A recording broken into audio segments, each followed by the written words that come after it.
একজন ডিসি জেলার দায়িত্বে থাকেন, ডিসি মানে কিন্তু ডেপুটি কমিশনার, বাংলা করেছেন জেলা প্রশাসক। অসততা, এটা পাল্টানো দরকার। ডক্টর জাহিদ, দুঃখজনক হলো গত 15 বছরে যেটা হয়েছে সেটা হলো যে সব সময় পদোন্নতি, পদায়ন, পদমর্যাদা, আর্থিক সুবিধা এইগুলোর উপর বেশি জোর দেওয়া হয়েছে সবসময় আমলাদের, আর কিছু নয়। এবং প্রচুর আইন হয়েছে যারা আমলাদের সুবিধা পেয়েছে। আর একটা কারণে ছিল, যারা জনপ্রতিনিধি বলে খ্যাত ছিলেন বা পরিচিত ছিলেন তারা কেউ ভোটের মাধ্যমে নির্বাচিত হয়নি, তাদের আসলে জোরটা কম ছিল। এবং আপনি জানেন যে অনেক প্রশাসন লোকজন বলতো আমি তো ক্ষমতা এনেছি। একদম তাই। রাতে সিল যে মারা হলো, রিটার্নিং অফিসার কে ছিল, তারা কিন্তু বলেও বাড়াতো। জি। এবং এখন যে সংস্কার যে করার উদ্যোগ নেওয়া হয়েছে জনপ্রশাসনে, সেখানে কিন্তু মূল বিষয়টি সেবা না, বা দেশের জন্য কোনটা উপকারী সেটা নয়, ওই একই বিষয়গুলি রয়েছে, পদোন্নতি, পদায়ন, পদমর্যাদা, ক্ষমতা। একদম। আমরা কি এখান থেকে বেরোতে পারবো না? আমি বদভ্যাস করা হয়েছে। আমি শেখ হাসিনার শাসনের সময় একটা কথা বলতাম, একটা কলামও লিখেছিলাম এটা নিয়ে, মানে পুলিশ এবং এই প্রশাসন নিয়ে। একটা ইংরেজিতে কথা আছে না, the genie is out of the bottle.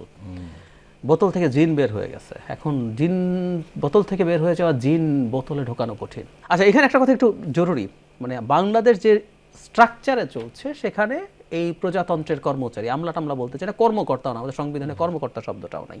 সংবিধান বলছে প্রজাতন্ত্রের, সরকারি না, কিন্তু এটাও ইম্পর্টেন্ট। ওনারা সরকারি হতে চান, ওনার স্টেটের এমপ্লয়ি আসলে উনি, এই আমাদের গণপ্রজাতন্ত্রের উনি পাবলিক সার্ভেন্টস, ওনারা আবার সরকারি হতে পছন্দ করেন। তাদের একটা কথা মনে রাখা দরকার যে তাদেরকে আমরা চাই, আমাদের লাগবে, কিন্তু তার না কাজ করার একটা চৌহদ্দি আছে, একটা পেরিমিটার আছে।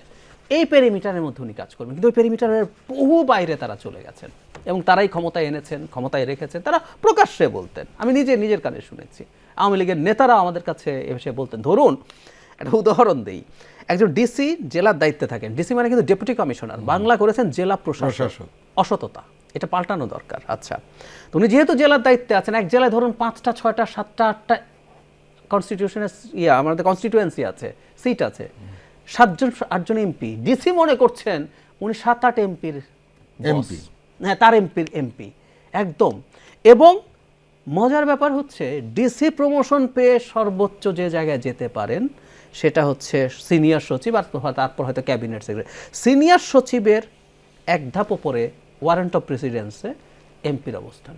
এবং এই ডিসিরা যাবতীয় সব ক্ষমতা কুক্ষিগত করে একটা পর্যায়ে এমপিদেরকে আর পাত্তা দিতেন না।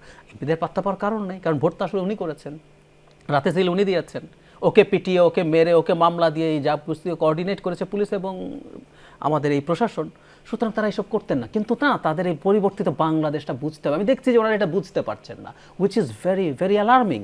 এই বাংলাদেশ যে পাল্টে গেছে, ভবিষ্যৎ বাংলাদেশও নির্বাচনের পরেও কোনো নির্বাচিত সরকারও যে এটা পারবে না, যে সরকার ভোট পেয়ে নির্বাচিত হয়ে আসবে তাকে আসলে প্রশাসনকে এত করার, হাতে রাখার কোনো দরকার হবে না। ওনারা এই পরিবর্তনটা ধরতে পারছেন না, হুইচ ইজ ভেরি অ্যালার্মিং। তারা তাদের গোষ্ঠী স্বার্থ নিয়ে এখনও এত উগ্র আচরণ করছেন।